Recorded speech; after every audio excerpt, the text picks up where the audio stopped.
মামলা প্রত্যাহার করতে হবে এবং সকল বন্দীদের মুক্তি দিতে হবে। সেই সাথে সাথে দায় মুক্তি দেওয়া হয়েছে। 15 জুলাইয়ের পর থেকে যারা অপরাধ করেছে তাদেরকে দায় মুক্তি দিয়েছে। এই দায় মুক্তি দিয়ে কিন্তু একটা কাজ করেছে। দায় মুক্তি দেওয়ার অর্থ মানে কি? তার মানে এরা অপরাধী। 15 জুলাই থেকে যে হত্যাকাণ্ড, ছাত্র হত্যা মিছিলে, পুলিশ হত্যা, রাজনৈতিক নেতাকর্মী হত্যা, সাংবাদিক হত্যা, সংস্কৃতকর্মী হত্যা, যতগুলি হত্যাকাণ্ড ঘটেছে সেই হত্যাকাণ্ডগুলি এবং যতগুলি অগ্নিসংযোগ হয়েছে সেগুলি যারা সংগঠিত করেছে পূর্ণ তদন্ত করে তাদের বিচার করতে হবে। আর এই মিথ্যা মামলাগুলি যাদের বিরুদ্ধে দেওয়া হয়েছে সব মামলা প্রত্যাহার করতে হবে।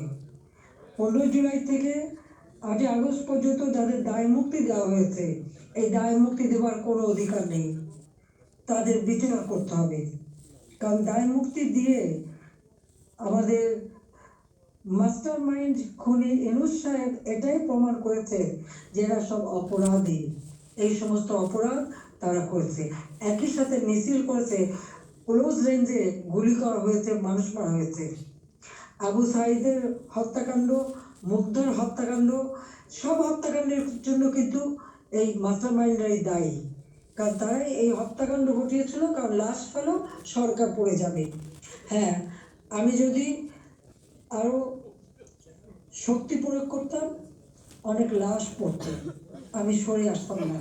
কিন্তু আমি তো লাশের উপর লাশ ফেলতে চাইনি।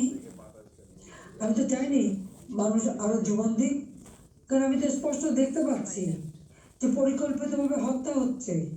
পুলিশকে খামাখা দোষারোপ দিচ্ছে, পুলিশকে তো রাবার বুলেট ব্যবহার করেছে। এবং যখন পুলিশকে মেরে ঝুলানো হয়েছে তখন তারা তাদের জীবন বাঁচাতে চেষ্টা করেছে। এটা কিন্তু একটা ইউনিভার্সাল সিস্টেম, এটা বিশ্বব্যাপী আছে, তাদেরও আত্মরক্ষার সুযোগ আছে। কিন্তু যারা এভাবে পিটিয়ে পিটিয়ে হত্যা করলো, যারা আগুন জ্বালিয়ে দিয়ে পুড়িয়ে হত্যা করলো, তাদের বিচার কেন হবে না? যারা ঘরে ঘরে যে লুটপাট করলো, আগুন দিল, এমপি হোস্টেল, সংসদ ভবন, সেগুলি যারা একটা এমপির হোস্টেলের রুম তারা লুটপাট করেছে, তারা ভেঙে ভেঙে প্রথমে চুরি করেছে, লুটপাট করেছে, ছাত্র নামদারি, তারপরে সেখান থেকে পরে পুলিশে দিয়েছে। প্রত্যেকটা বাড়ি বাড়ি যে হামলা, লুটপাট। আমাদের তো কিছুই নেই, গণভবন লুটপাট, আমি তো গণভবন ছেড়ে দিয়ে আসছি। আমরা দেখলাম ইউনূস সাহেব নিজেই তার সমন্বয়কদের নিয়ে চলে গেছেন গণভবনে, কাজেই লুটপাটের কিছু ভাগ বটরা নেওয়ার জন্য। সেখানেও যার যা উনিও সেই লুটপাট করেছেন। কাজে লুটেরা এখন দেশ লুট করছে। শেয়ার মার্কেটে লক্ষ কোটি টাকা পাচার হয়ে গেল, কোথায় গেল টাকা? ব্যাংকগুলি এক এক করে সব বসে যাচ্ছে। কেন? অর্থনীতিকে এভাবে কেন ধ্বংস করলো? যেখানে মাথা পিছু আয় আমরা বাড়িয়েছিলাম, আমরা আজকে আন্তর্জাতিকভাবে স্বীকৃত যে বাংলাদেশ উন্নত হচ্ছে, 35তম অর্থনীতির দেশ। আমাদের লক্ষ্য ছিল, আমরা প্রকৃতপক্ষে এটা 25তম আমরা করে ফেলেছিলাম। আমরা আরো উন্নত করতাম।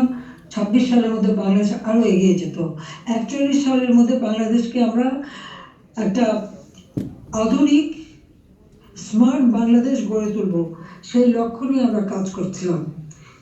কেন বাংলাদেশকে এই বাংলাদেশের অগ্রযাত্রা ব্যাহত করা হলো, সেই জবাব এই খুনি ইউনূস, ফ্যাসিবাদ, স্বৈরাচার, তাকে দিতে হবে। সেই জবাব তাকে দিতে হবে, তার ওই মাস্টার মাইন্ড এবং তার সমন্বয়কদের দিতে হবে, তার উপদেষ্টাদের দিতে হবে। বলে হাসিনার বিচার করবে, কি বিচার করবে? আমি তো কি অন্যায় করেছি? গরিব ব্যাপারে ভাত দিয়েছি, এটা অন্যায়? দারিদ্র মুক্ত করেছি, এটা অন্যায়? জনগণকে কথা বলার সুযোগ দিয়েছি, ভোটের অধিকার ফিরিয়ে দিয়েছি, হত্যাকুশ ষড়যন্ত্র রাজনীতি বন্ধ করেছি, এইগুলি আমার অন্যায়?